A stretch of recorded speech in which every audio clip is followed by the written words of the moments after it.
Hello, everyone, and welcome to another Sunday afternoon chat. I've got a question that I need to ask y'all right off the bat here, but I'm going to spend the majority of this time here on this Sunday afternoon chat. We'll try to keep it as brief as possible.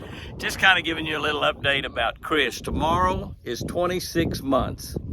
26 months since that day when the devil tried to take her away from me. And I know some of y'all have sent notes saying the devil didn't cause that stroke, but can't convince me of that.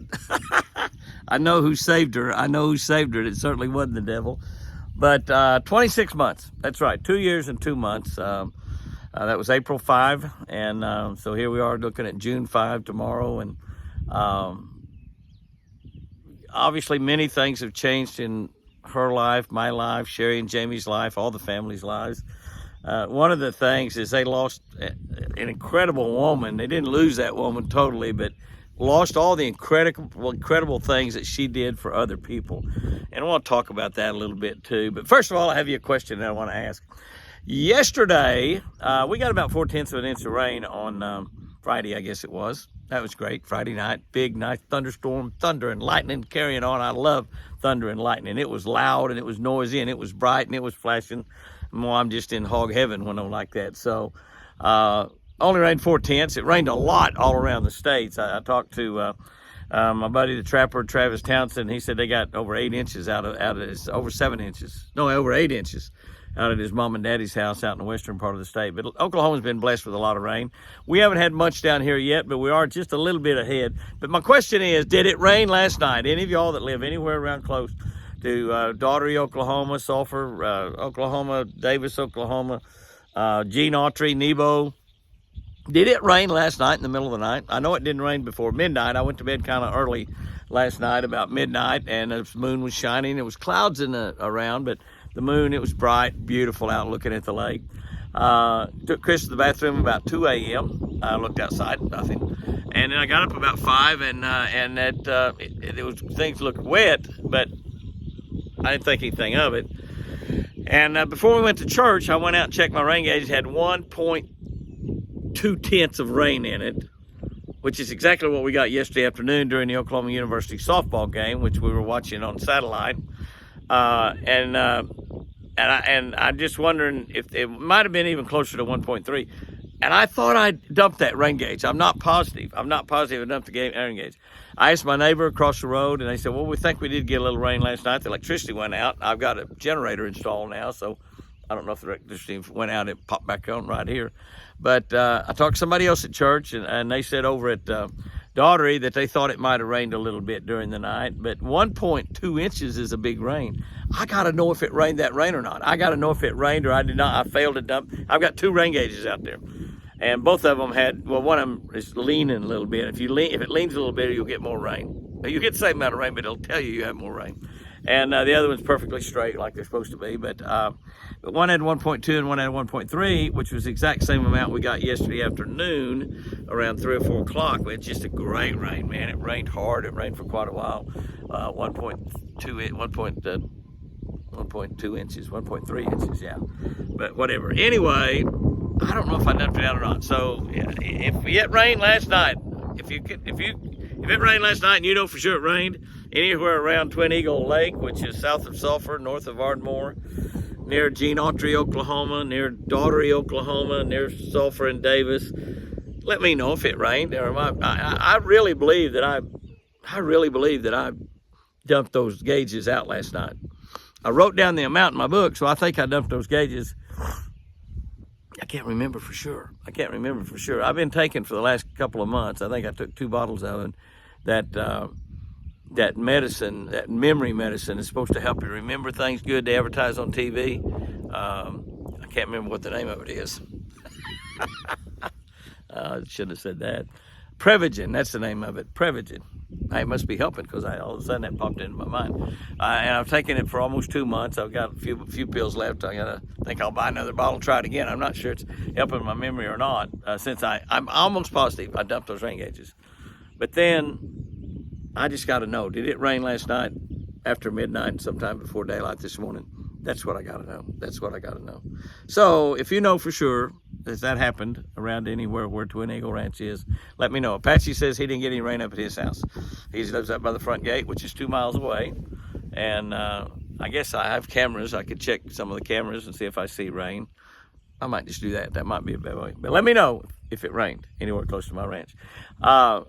Chris's situation, to give you an update on Chris, I got a standard answer, and I believe it to be true. I'm not just saying it to say it. Chris is getting better all the time. But those getting better is just like minuscule amounts all the time, it seems like. There's days when she talks so beautifully. There's things she said that's wonderful, and things she's got that little sweet, soft Cherokee Indian voice about her that I just fell in love with when I was a teenager. And her smile is still not all the way back. The right side is still got drooping a little bit. The left side is a big, beautiful smile. And she still can't walk.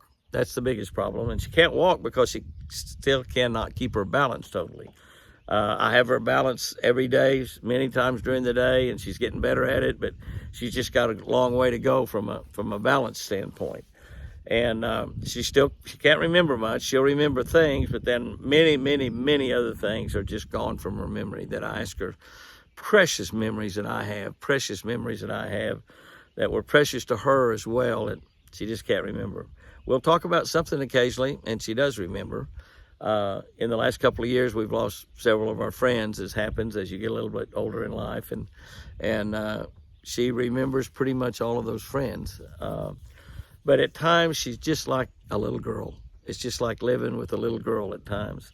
She laughs at me a lot, but she's always laughed at me. She's laughed at me, as I told you many times, at some most inopportune times. There's times that women laugh at their husband during a certain activity that the women will just start laughing for no reason at all. And she's always done that. Not every time, but she did that. I told her, don't be laughing now, be screaming or something, but don't laugh. So, but she laughs at me a lot, things that she sees funny, which I love to see her laugh. I love to see her smile. And so much of the time she talks to me just fine. Early in the morning when she's tired after she slept all night. She sleeps a lot still, takes naps every day, a couple of naps every day, as a matter of fact, and goes to bed early and sleeps late if I let her. And I sleep very little, as most of y'all have probably figured out by now. But like I said, I went to bed last night about midnight, and that's going to bed early for me. Many nights I work until 2 or 3 o'clock in the morning, but today was a church day, and I didn't want to work till 3 o'clock and then be groggy in church and fall asleep during Chopper McCartney's sermon. Chopper doesn't like you to fall asleep during his sermon. He likes to hear a few amens. He's trying to preach up there, and so he likes to hear a few amens, and I like to amen. So, but many times she's like living with a little girl, and it's fascinating. It really is. It's fascinating. So many of the things that she says and does are just comical and mystical, and it's just amazing. The thing that I pray for more than anything else is for her to be able to walk and be able to talk and to use that right hand. Her right arm is still just basically 100% useless. We got a little glove type thing we put on her hand. It opens her fingers and closes her fingers. We'll let that run for 20 minutes, and we put that on her every day, at least once a day, and let that run with those fingers open and close, and maybe her brain will connect and start opening and closing those fingers on her own. That's what we're hoping. We're using that little machine. I'd like to have a machine that'd get her to raise her arm up and put it down too, or some kind of, that's just a glove. It really is all that is. It does that, an electronic glove, and surely they have an adapt to it. I'm asked Sherry about that would pick that arm up and lay that arm back down, pick that arm up and lay it back down. And somehow that's got to connect with her brain where she'll be able to start using her arm. I remember somebody, one of the doctors or something, telling me early that when she recovers, and of course the doctor said she would not recover. The doctor said she would not leave that hospital alive. So she's beat the most important prognosis that she would be wheeled out of there dead, out of that hospital. But that's 26 months ago. So how wrong was that doctor? How wrong was that doctor? Using that arm, they said, would be the last thing that would recover as she recovered. her balance is a big part of her balance is confidence. And I think she's a little bit afraid sometimes that if she gets her balance really, really good, we're going to make her walk and she's going to fall down. And obviously she's afraid of falling. She's not ever fallen. Her and I've come really, really close to falling a few times, going to the bathroom and transferring and getting in and out of the truck. And her car, her Cadillac, has stayed over at Sherry's house ever since this happened. And Sherry's got really, really used to it. So, and all I've got here at the ranch is my two expressway trucks, my expressway GMC from the expressway dealer, Chevrolet dealer down in Mount Vernon, Indiana. You know where that is.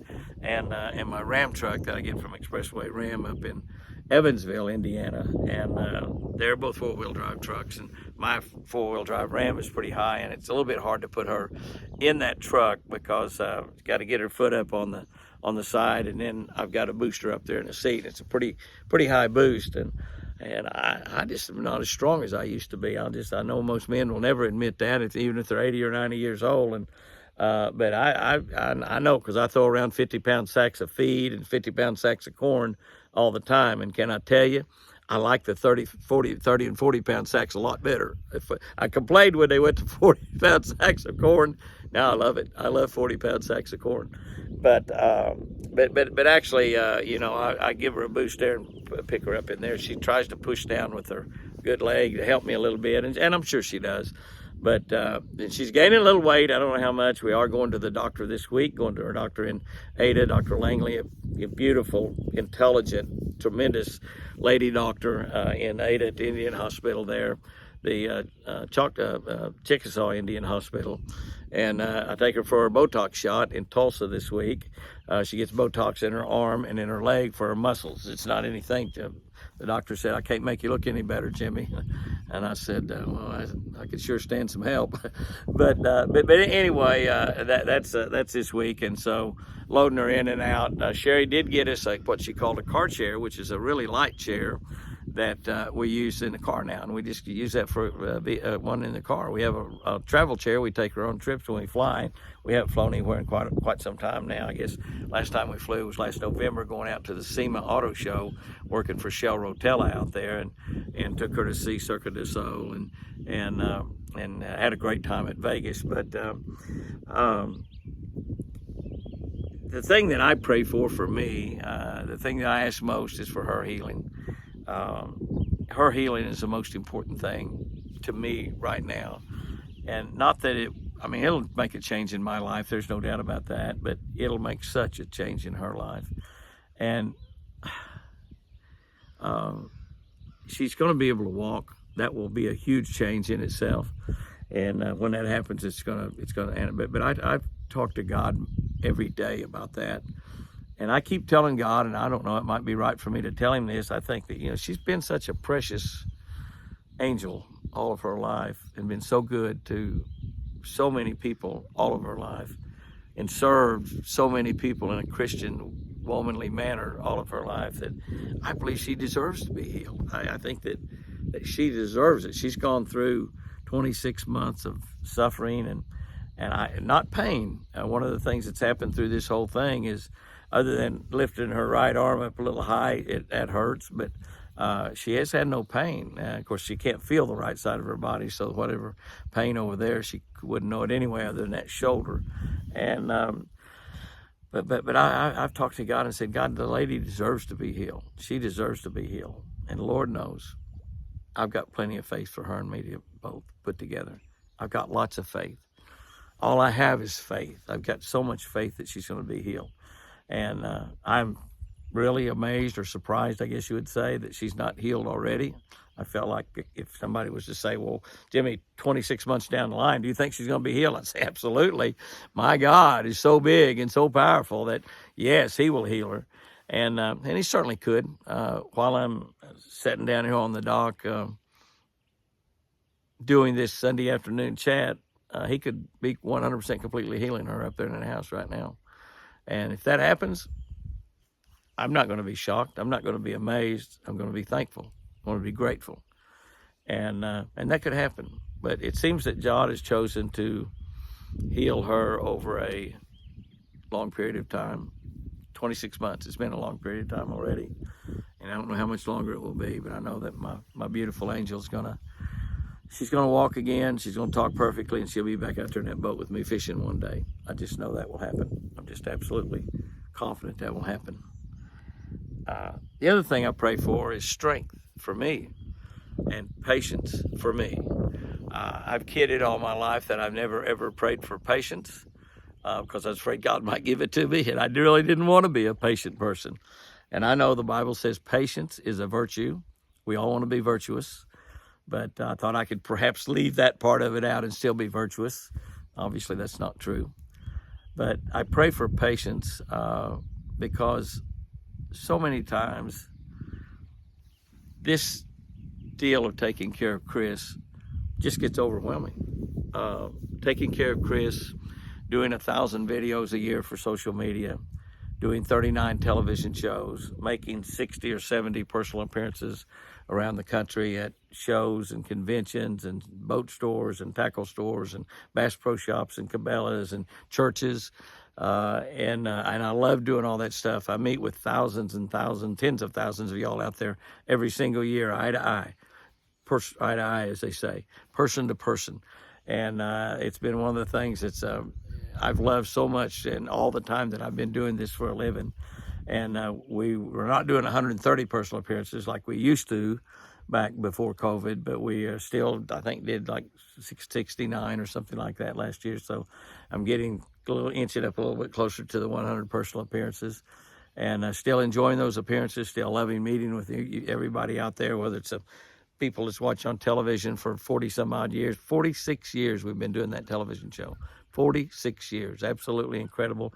My buddies Roland Martin and Bill Dance have been doing theirs longer, and I'd say they probably have a better show, as a matter of fact.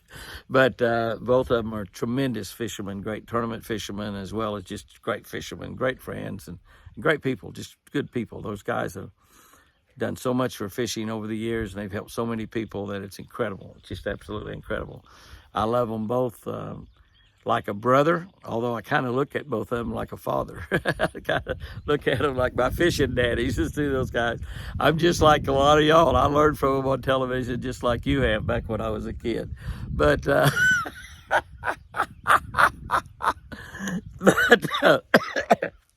anyway, it's difficult, and at times I get mad at her, and it doesn't last, but maybe 30 seconds or a minute seems like, because God grabs me by the collar and shakes me a little bit and says, Jimmy, I've given you patience. And God has, but that's something I'm still continuing to pray for all the time. Patience and strength. I mentioned I'm not as strong as I used to be. I think I'm as strong mentally as I've ever been. I think that any person, once they get older, get tougher. Old people will tell you without a doubt, you've got to be tough to get old. Those of you that are not old, take it to heart. They're telling you the absolute truth. You got to be tough. I've always been mentally tough. I could always do things from a mental standpoint and a toughness standpoint that was almost impossible to do. People mention it all the time. Don't see how you do that. Don't see how you do that. Don't see how you do that. It's called mental toughness. So God had given me that already. God had given me that. And but even with the mental toughness that God's given me, I run out of patience at times. It just overwhelms me at times. But the amazing thing, the God I serve, the God I pray for strength, when I get thin on that patience, when I get thin on that mental toughness, and get a little angry or upset or mad at my beautiful Chris, it doesn't last long, 30 seconds or a minute, and he grabs me by the nape of the neck and shakes me a little bit and says, now, Jimmy, sounds like Joe Hall, now, Jimmy, and straightens me back out. I look at serving God all my life like I've done and think about how poor of a Christian I've been, how weak of a Christian I've been, how much of a sinner I've been in my lifetime, and all the bad things that I've done. And yet, I serve a God that loves me so much that he gives me strength when I'm the weakest. He gives me patience when I've lost my cool. And he gives me mental toughness when I've got to have mental toughness that's almost beyond human possibilities. But I don't serve a human God. I serve a supernatural God. Chris is getting better all the time. God is bringing me through this ordeal better than I could ever imagine. I've got on to a few of my buddies over the years when their wife got sick and they left them, or their kids got sick with some kind of disease like leukemia, and they would leave their beautiful wives and run off and find another woman or something. But I can see how that happens. I can see how without a firm, solid relationship with God, the devil will be able to cause you to do things that you don't really want to do. But God will give you the strength to get through things that is totally amazing. And Chris is getting better all the time. I look into her eyes all the time, and guys, sometimes she doesn't remember my name. I tell her, what's my name? And she might say any name in the world, Mama. She says Mama a lot. Tells you just how important you mamas are to the people you bring into this world. And I say, no, honey. And she'll say Jimmy, or she won't say Jimmy. I'll have to tell her it's Jimmy, and she'll say Jimmy. And she doesn't remember her name a lot. And, you know, Chris and I will have been married 60 years, December 30th. 60 years. 60 years. When you've lived with a woman basically all your life, that's the only thing you've ever known is that woman. And at times she doesn't remember your name. It preys on your mind. And I believe without a shadow of a doubt that after I got her back home after that stroke, I don't think she had a clue who I was. I don't think she had a clue. Not only she had no idea about what my name was. And like I said, she still can't remember it at times. I believe without any doubt in my mind that I made her fall in love with me again. I don't have a shadow of a doubt that she loves me now, and loves me maybe more than she did. I don't know if that's possible. But I really believe that she simply fell in love with me again. God is love. God controls love. And I think that maybe God could see the suffering that I was in and put that love back in that girl's heart. But I can tell you, a lot of y'all are my age. A lot of y'all are young. A lot of kids on here, teenagers, 12, 13, 14 years old on here. All ages of people. When things happen to you in your life that come just out of the blue, and that's how it happens. One moment it's fine, the next moment it's a catastrophe. You've got to have a firm foundation. You've got to have a solid relationship with Jesus Christ. And that relationship's got to be so binding that circumstance, that stroke, that heart attack, that loss of a loved one, a husband, a wife, a brother, a sister, a niece, nephew, a child, a son or a daughter. It's the only way you can get through those is with that bond that you have with your Lord and Savior. I've learned so much these last 26 months about how big God really is. God is awesomely big. He's supernatural in power. And maybe he's let this total healing string on for months and months and months just to prove to me what kind of God I really serve. And he's really, really a supernatural God. I want to end this thing. I've rattled on too long as it is. Years ago, I don't even remember how long ago, but I was probably in my 30s or 40s. Somebody asked me, Jimmy, if they arrested you, I talk about Christians being persecuted. Many of you said that Christians are not persecuted in this country, but I'm telling you they are. Many have lost their jobs and stuff like that, but just by being a Christian. asked me if I ever got arrested for being a Christian, would there be enough evidence to convict me of that crime? And it's not a crime to be a Christian. Don't say that I said that. But if I got arrested and the charge was that I'm a Christian, would there be enough evidence to convict me? And many, many, many times during my lifetime, over the last 40 or 50 years, whenever somebody told me that, that's popped into my mind as I go about my daily business. So I guess that what I want to end this Sunday afternoon chat is with, if you got arrested for being a Christian, is there enough evidence out there to convict you of being a Christian? As you go through your week this week, every single day, you will have an opportunity, another opportunity, another opportunity, most days, many opportunities to prove to the world that you're a Christian. And if you're a Christian, you are apart from the world. You're the one at the company party that's drinking a Coke Zero with a lime in it or a cherry in it. You're the one that on the fishing trip or hunting trip is using good language. You're the one that's staking why your wife and family, no matter what. You're the one that's doing things correct. You're the ones that won't accept the craziness that we have here in the United States, and you won't call that normal. You'll have opportunities to prove that you're a Christian tomorrow, and the next day, and the next day. Every time you have an opportunity to prove that you're a Christian, prove it. Smile. Say good things to people. Don't say bad things about people. Do all the things that the Bible tells us that we need to do, living our lives to be a Christian. And if it ever does become just an outright crime here in the United States of America, don't laugh, it could.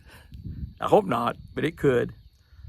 And you're arrested for being a Christian, make sure, guys and girls, they have plenty of evidence to convict you. And remember, I sure do love you.